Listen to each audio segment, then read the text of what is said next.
दोस्तों, जैसे ही युवा अग्निदेव आरव नेसेंट सोल के आखिरी चरण में संत बनने वाला था, उसकी 6 पत्नियों ने अचानक से उसे स्वर्ग से नीचे खींच लिया। आरव कुछ समझ पाता उससे पहले ही उन्होंने एक साथ सोल लॉकिंग सेवरिंग एरे चला दी और अमर संतों का पूरा घेरा टूट गया। छहु ने गुस्से से कहा, तुमने 1000 साल से हम पर कब्जा कर रखा है। आज से इस दुनिया में सिर्फ हम 6 महारानियां ही रहेंगी। आरव ने कभी सोचा भी नहीं था कि उसकी 1000 साल की साधना और भक्ति का ये अंत होगा। वो घायल जरूर था, पर उसे मारना आसान नहीं था।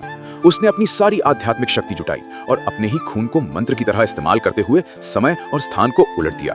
1000 साल पीछे अपने ही पुनर्जन्म में आंख खुलते ही उसने पाया वो फिर से अपनी पहली साधना के स्तर पर लौट चुका है। और जन्म लेते ही उसने सबसे पहला काम किया, अपने साथ धोखा करने वाली पत्नियों में से एक चूलिंगर को किसी और को दे देना। फिर वो जल्दी से पुराने मकबरे के गुप्त दायरे में पहुंचा, जहां उसे वो कच्चा अंडा मिला जो उसने पिछले जन्म में अपनी छोटी बहन यानी आन्या के लिए छोड़ा था। जैसे ही वो बाहर निकला, आन्या उसके पीछे पहुंची, लेकिन दायरे की रोक से टकराकर कोयले में बदल गई।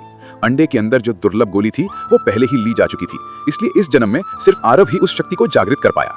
दूसरी तरफ बिना उस गोली के चूलिंगर अपने जीवन के 9 हमलों को कभी पूरा नहीं कर सकती थी। कमजोर नींव के साथ वो इस जन्म में भी कुछ हासिल नहीं कर पाती। आरव को आगे कुछ आध्यात्मिक जड़ी बूटियां मिली और उसने अपने लिए एक की नर्सिंग पिल तैयार की। अचानक चूलिंगर वापस उसकी मदद मांगने भागती हुई आई, लेकिन आरव अब पहले जैसा नहीं था। उसने कहा, मैं इसे नहीं जानता, इसे वापस ले जाओ और ठीक से अनुशासन में रखो।